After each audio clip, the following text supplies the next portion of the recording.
art lovers, artists, and friends. This is artist Susan Jenkins here in Monet Cafe, my little online studio. And today I'm going to give you another learning opportunity, and it's sort of part 2 to how to make your own pastel surface. That last video got a lot of views and comments, and I wanted to go a little further into how to make this. I've learned a little more since then. I had my surfaces were a little dark for my liking, and I went back and reviewed the artist I learned this from, Rita Kirkman, and I found a video. I reviewed how she accomplishes this. I found one that gives a little more detail as to how she gets this surface down with a lighter result instead of the dark, more of a dark sepia color. Mine was coming out just too dark. So I did find, I'll try to put a link to that video in my video here, showing how Rita Kirkman does it. But I thought I'd also do it again because it's kind of far away in her video. You can't quite see how she does it. So I'm going to recreate it again and make another board with a homemade pastel surface. This is just a piece of matte board that's been cut to 8 by 10. You can use whatever size you like. I like to stay in standard sizes because of frames. You know, you can find frames a lot easier. But this, you can also use gator board. I think that's what Rita uses.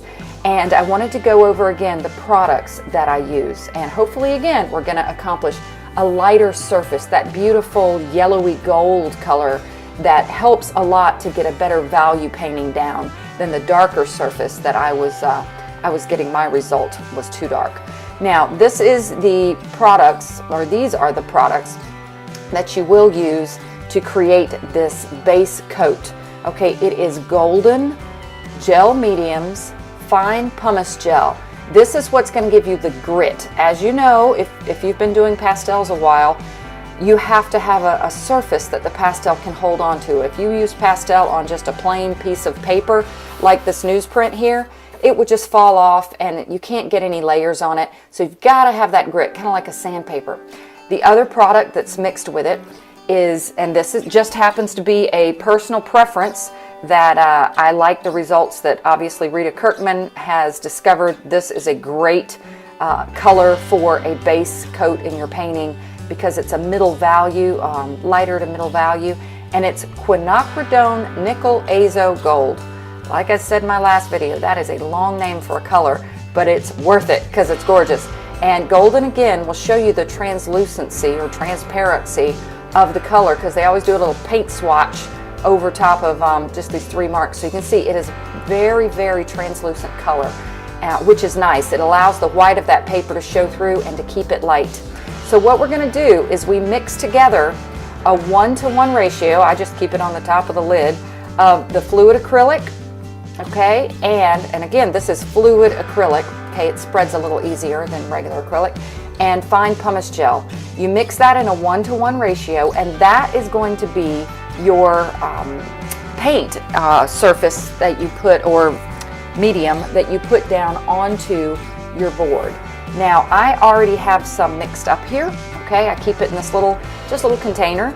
So if I have extra, it doesn't go to waste. So I'm just going to open it up here and start applying it. And hopefully, this is the first time I'm doing it with this technique, and hopefully I will get the same result that Rita does with her lighter background here.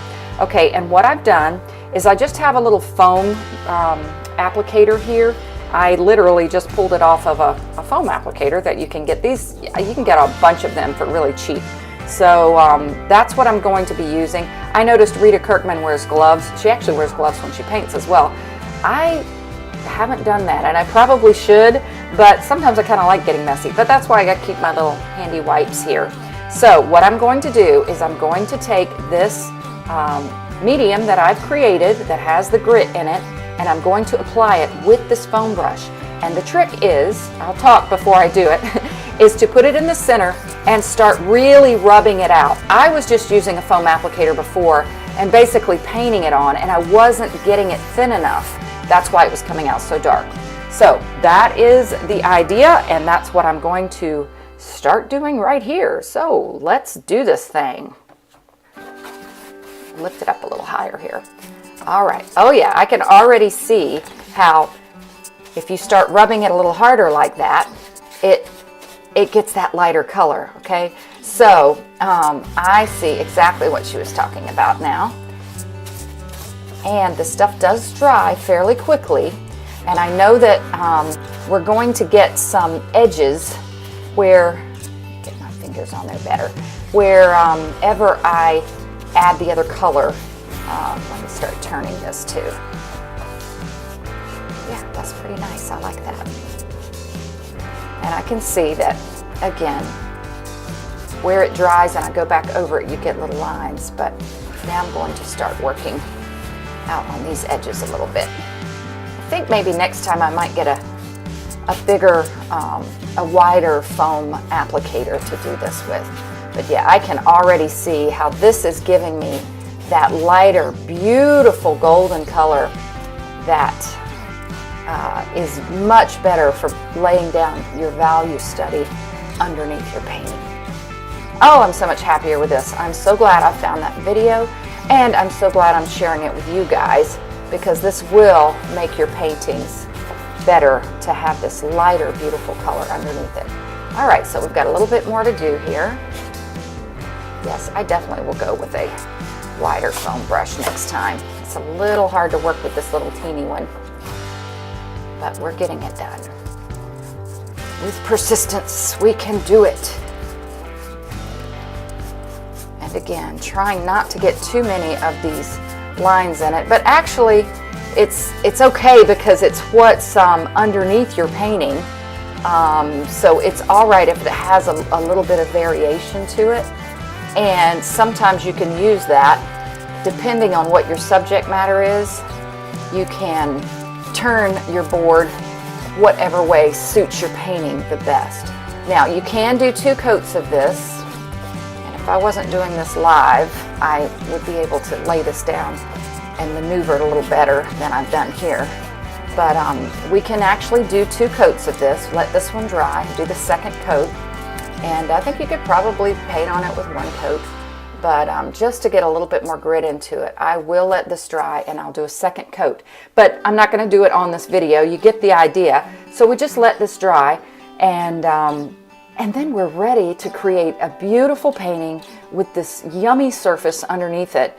And it really does make a beautiful difference to your artwork, having an underpainting that just kind of peeks through in your work. And I'm very, very happy with this color. Next time I think I will try to get it even more consistent throughout like this. But I think I'm going to go ahead and do a painting on this board.